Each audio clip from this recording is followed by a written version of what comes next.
And now joining us to go all out on these PBA stories is basketball analyst Juan Banal. Juan, good morning. Hope you had a great weekend. Welcome back to Sports Desk. Thanks for having me back, Andre. Good morning to everybody that's watching. As always, Juan, let's talk about it.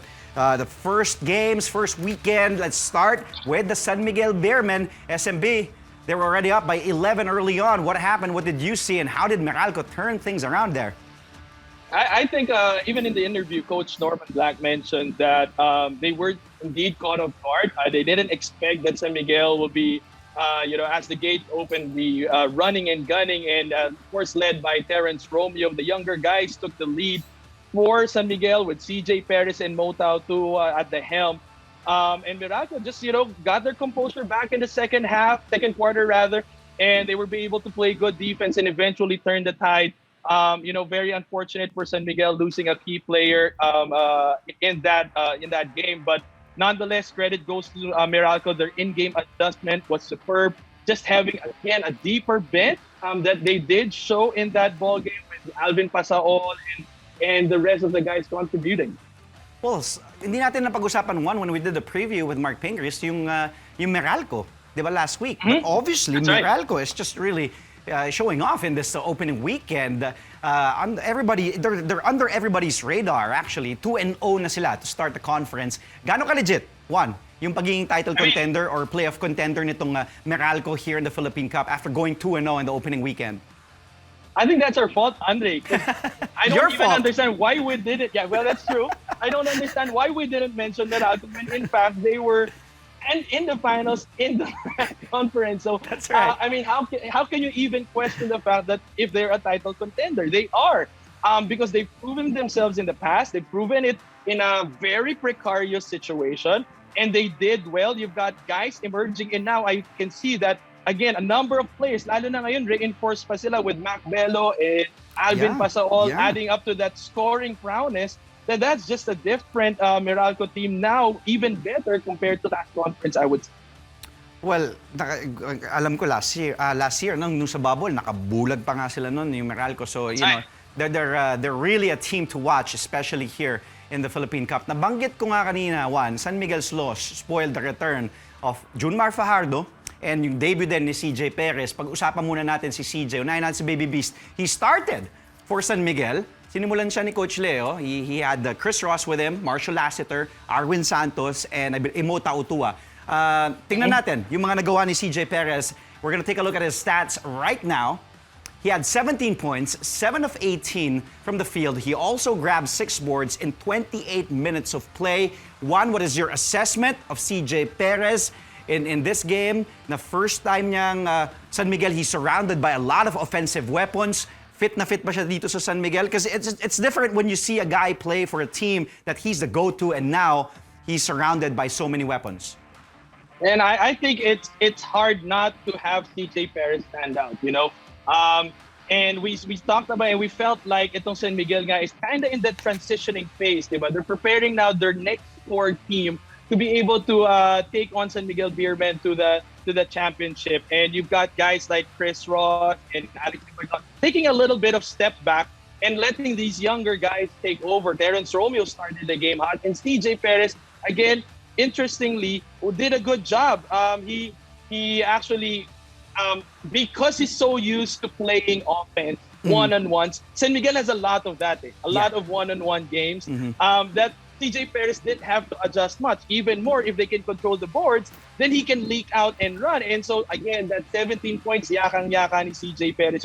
And I'm probably going to see more of him offensively now that there's a possibility that Terence Romeo will not play. Yeah, he looked really comfortable on the floor out there with his new teammates, with a loaded SMB squad, having the 6-time MVP back, Junmar Fajardo. And let's take a look at his numbers. Not really Junmar numbers. The Kraken just had 5 points on 2 of 7 shooting. He also grabbed just 5 boards, all in just 18 minutes. He came off the bench. Can we say that Junmar is, of course, not 100% yet? Medyo ini-ease pa muna ni Coach Leo din to, or Meralco just really, anticipated that Junmar might be 100% healthy? No, I think, Andre, I completely agree with you. And it may not be physically that he's not 100%. It could be mentally and psychologically. Tama. You have to understand, his injury wasn't a common na tapilok lang, Tama. or your MCL, or your, it's not it. It was a quote-unquote freak accident that happened, took so much time for him to heal, and then medyo nagkaroon pa ng mga bumps along the way. And so it's more of the psychological rin na ayaw mong pilitin, di ba? Ang sinasabi nga nila na reason din kung bakit siya na-injure is because of the fatigue, the number of years and games that he's played at a high level. And so you gotta ease in your MVP slowly. And the psychological aspect also of having Junmar to take care of himself. He's trying to pace himself. So it's understandable. They didn't feed him the ball that much. They just made him feel the game and play what he felt was right and pace himself. So we will expect a lot of Junmar along the way in the rest of the conference, probably half of the conference. But for now, they're just playing it right for Junmar. Well, he also had some moments there we just saw in that play when he got the foul and the basket. Isa pang nagbabalik sana, si Terence Romeo. He played only a couple of games. Diba nung sa PBA bubble last year before injuring that shoulder. Tapos ngayon naman, okay na sana eh. When I was seeing Terence with his new hairdo, I was like, wow, he didn't miss a beat here. 18 points, 3 rebounds, 2 assists, coming off the bench. This is what a super sub is. Terence Romeo, he will be a starter in any team in the PBA. And then, he went down with that injury. We don't know kung ano yung status yet, whether makakalaro ba si Terence sa next game ng San Miguel or kung kailan ba makakabalik. But Juan, ikaw, let's talk about the value of having a Terence Romeo and what the San Miguel stand to lose in case they have to play again for the rest of the season without a Terence Romeo. Yeah, Terence Romeo is the fresh legs that Coach Leo needs in his lineup. Diba? He's able to give the veterans and unload the veterans of that pressure to having to carry the team, especially from the likes of Junmar and Alex Cabagot. And he fits like in the system of San Miguel. He's got a lot of one-on-one moves, a lot of one-on-one plays, and if they feed him the ball, he's an instant offense. And so a lot of guys get to rest, especially if he can set up off a kick-out passes, mga guys like Marshall Lassiter, even Arwin Santos can now set up, because on his own, Terence Romeo is just a scoring monster, and they will definitely feel the blow. I know their system this whole time preparing for this conference, it highly involved Terence Romeo with heavy minutes, and then all of a sudden, in that first game, you lose him. And he's a testament to the kind of preparation San Miguel had. When he was on the floor, he was an immediate impact. When they lost him, then they felt him. I agree.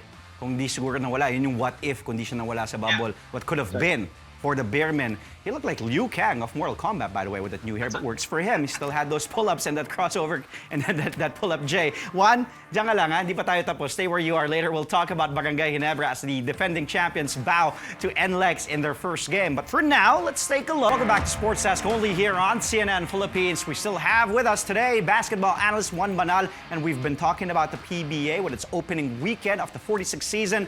It was a lot of great games. One, just like San Miguel, Barangay Ginebra entered the season with a lot of hype. And syempre, sila yung defending champions ng bubble. Tapos, kumbaga, the rich got richer nga. Pinag-uusapan natin, they even acquired Christian Stan Hardinger. But in their first game, not only did they lose to NLEX, but they lost by 19 points. Well, what happened here, Juan? What did you see? And how did the NLEX Road Warriors stop this stacked Ginebra squad? I think NLEX was all business, on offense and quick on defensive rotations. When I watched the game, that 12-0 run to start the first quarter, dun pa lang, you kind of felt like where things were going. But you, as again, any Ginebra fan will know that it just took a matter of time for the players. Any team naman entering this new conference will have to adjust. But NLEX, again, immediately was able to counter any runs that Ginebra had. And I think it's just their resiliency, having Coach Yeng shift them and sub his players and rotate that players, always fresh legs on the floor. And at the same time, exploiting. We were talking about the twin towers of Ginebra, by having Japet and Christian Stan Hardinger. And NLEX exploited that by putting in guys that can shoot from the three. So like Miranda, Soyud, and Kenyahan, these guys can shoot from the outside. So that kind of negated the presence in the interior defense of the twin towers of Ginebra. Well, now let's bring in the head coach of the NLEX Road Warriors. Joining us right now for an all-out discussion on their big win against Barangay Ginebra is none other than nag-iisang Coach Yeng Guiao. Coach Yeng, Welcome back to Sports Desk. Congratulations on that big win against Ginebra. Maraming salamat. Thank you, Andre, and nice to see you, Juan. Nice And to to see all you. your millions of fans. Ikaw ang maraming fans, Coach Yeng. Maraming salamat at pumayag ka sa Zoom call. Coach, pag-usapan natin, natalo kayo sa rain or shine. Masakit na pagkatalo yun, 83-82. And then bumawi naman kayo against Barangay Ginebra, 94-75. Yung mindset coming into that game, after that heartbreaking loss to rain or shine in your first game, talk about what went into that game, going inside that game against Ginebra, the motivation, and syempre, di ba? Ang hirap nun to bounce back after a heartbreaking loss on your opening day. Well, Andre, it's been an abnormal year. I was saying this yesterday also after the game interview. It's been an abnormal year. Even practices have been a struggle. Teams are just trying to, trying to get their chemistry back. They're trying to get their rhythm back. We did not have any exhibition games or tune-up games. And that's going to be a big adjustment, especially for a team like Ginebra, where they have a major piece like Christian Stanhardinger coming into their team. And the Ginebra really works on chemistry for the most part. So that's going to take a little time. And we were. Coach Yeng? Well, I believe due to technical difficulties, we're trying to get Coach Yeng Guiao back. Let's go to Juan Banal. Juan, balik tayo sa'yo. Naputol lang si Coach Yeng, pero yun nga, I was asking and Coach Yeng was already saying it's an abnormal year, it's a different year, syempre because of the pandemic. And Coach Yeng, gusto ko nga tanungin kay Coach Yeng, kung ano man sinabi mo, kung pinagalitan mo sila after nung game against Rain or Shine, it really worked because, you have Ginebra in the next game and then you blow them out. I mean, just, judging by the character of how Coach Yeng really is, and we've seen him with a number of richness and experience and the number of players he's handled, I don't think nagagalit si Coach Yeng because, natalo kayo eh. Magagalit siya if kulang yung effort ko, di ba? Or if you didn't stick to the game plan. And if ever you deviate from the game plan, make sure it works, di ba? Yun naman yung mga reasons kung bakit nagagalit si Coach Yeng. Kasi siyempre, a lot of people just see it from the outside and they feel like Coach Yeng is just getting upset for no reason. No. He's a very cerebral coach. Actually, he told me if I could ask him a question. I was excited to ask him a lot of questions, but I have one. But Sige, go ahead. I think we have Coach Yeng back on the line. Juan, if you want to ask that question. Yeah, Coach, sorry, I just wanted to ask because I'm going to take this opportunity to pick on your brain. And so I wanted to ask, that you're entering this conference with just the movements of players and teams, and then ang daming changes. That's why I was excited to see how that's all gonna pan out. And then you've got rookies coming in that people have been waiting for to enter the PBA, and now they're trying to fit into the different teams. And if you look at all the teams, ang hirap magsabi ng top 3, ang hirap magsabi ng top 5 na teams na papasok because lahat very stacked and ang daming pumasok na bagong mga players. How did you prepare for a conference this uncertain? Also at the same time, you're stacked against teams that on paper are probably, very strong. What do you tell your players and how do you enter a conference like this?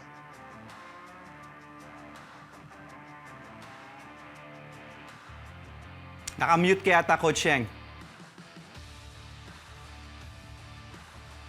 Coach, naka-mute. Coach Yeng? Coach Yeng. Coach, pwede mong i-unmute. Juan, habang aayusin lang ni Coach Yeng Guiao. Yan. Okay na ba? Go na, Coach. Go na. Sorry. Okay lang. So sabi ko, there's a lot to unpack from that question by Juan. But I'll be particular. Okay. I'll give you an example in si Calvin Oftana. In our first game against Rain or Shine, Calvin really struggled. He was trying to score early, was trying to prove himself to the public right away because of the expectations. There are high expectations on Calvin. But I told him right after the game that he does not have to put that much pressure on himself. Let the game come to him. if he has to prove himself, it's not going to be proving himself in just one game. It has to be a process. It has to be a slow process if it needs to be. So all of these things, no, not just for NLEX, but for all the teams. As I said, we've come from an abnormal situation. We have to reset. No, everybody has to reset, and everybody just has to be patient. And these next few games, I'm not even saying that we've already seen the maximum potential of all the teams. Just seeing one game or two games of the league played. No? So it will take probably 4 to 5 games before everybody settles down. And after 4 to 5 games, we'll see a more accurate picture of what the abnormal situations have done to the preparations of the teams. No? So, ano pa to, hindi pa to yung totoong makikita natin na kapasidad ng teams. No? We will have to wait just a little bit. Ginebra is going to settle down. San Miguel is going to settle down. That's right, yeah. We cannot make a judgment of the strength of the team with 1 or 2 games. We'll just have to be patient. Coach, grabe gusto ko yung backcourt ni Kevin Alas and ni Kiefer Ravena. Just, 39 points silang dalawa in this game against Ginebra. Let's talk about how valuable a healthy both Kiefer Ravena and Kevin Alas is, and that backcourt in your quest for a title in this conference, Coach.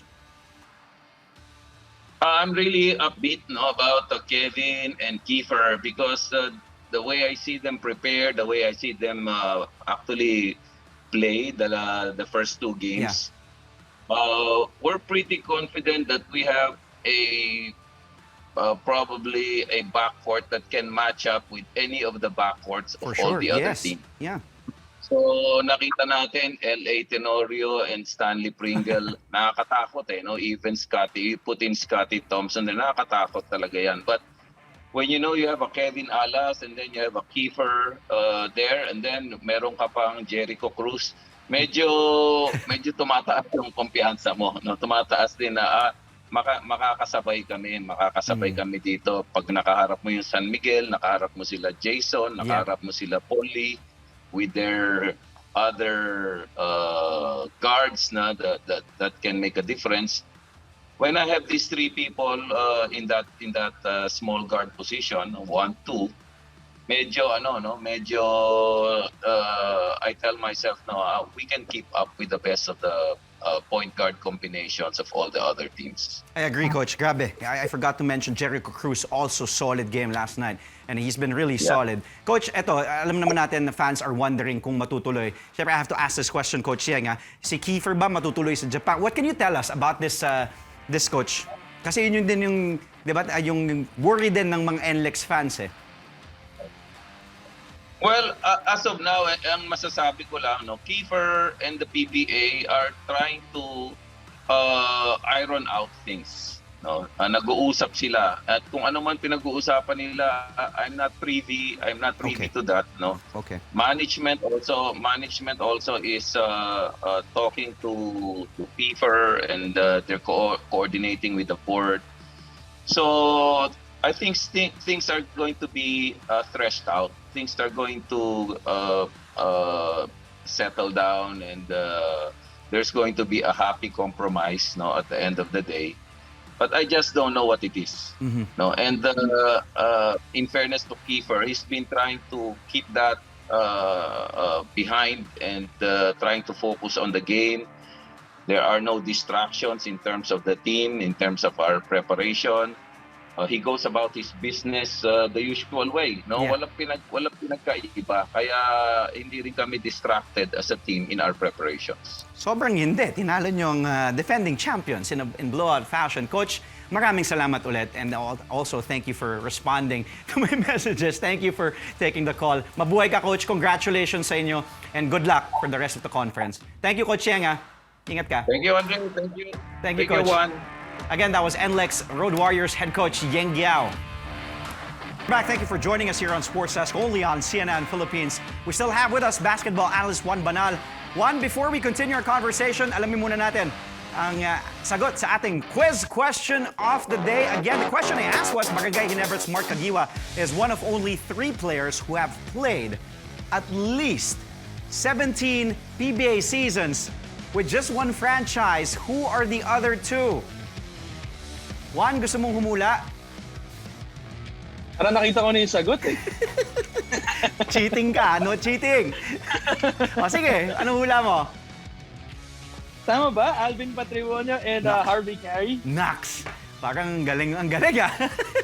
Parang Ay lang yun sa school natin, Andre. Ikaw lang yun. Yun ang tamang sagot. Alvin Patrimonio of Pure Foods and Harvey Carey of TNT. At syempre, yung inaabangan dito, one for Ginebra, balik tayo, si Christian Stan Hardinger. And si Christian actually started for Barangay Ginebra in this game. Let's take a look. Balikan natin yung numbers ni Christian Stan Hardinger. And his numbers, he only had 8 points in 32 minutes of play. And Christian did have 10 rebounds, but he also committed 4 turnovers. We learned that C-Stan actually got knee surgery after last year's bubble. Ikaw, Juan, what did you think of C-Stan's much-anticipated debut for Barangay Ginebra? It's interesting because we've seen C-Stan play in different teams, and most of the time he gets his way. He's just unorthodox when it comes to his approaches to playing basketball, and that's what makes C-Stan C-Stan. And in Ginebra, they're very deliberate. Like in their offense, they like half-court sets, and they like moving the balls, and they like running plays. But C-Stan gets a lot of his scoring off a putback, fighting for that rebound. Offensively, he likes trailing in the middle. He likes driving from the three-point line all the way to the basket. And then with that unorthodox and awkward shots, that's how he gets his basket. And he's going to have to make sure to find his right spot in that entire Ginebra offense. And that's going to take time. That off-season is really different when you're playing with the same guys over and over. But if you're given different looks, who actually understand how you play by the different teams, then that's a different adjustment for his C-Stan. He's not only adjusting playing in Ginebra, he's also adjusting how people defend him while he's playing in Ginebra. So that's just a different layers of adjustments for him, but we know his caliber and we know eventually he will pick up for Ginebra. Juan, ito na, hot seat time. After seeing all the teams play over the weekend, sino para sa'yo ang masasabi mong top 3 teams to win the championship here in the Philippine Cup?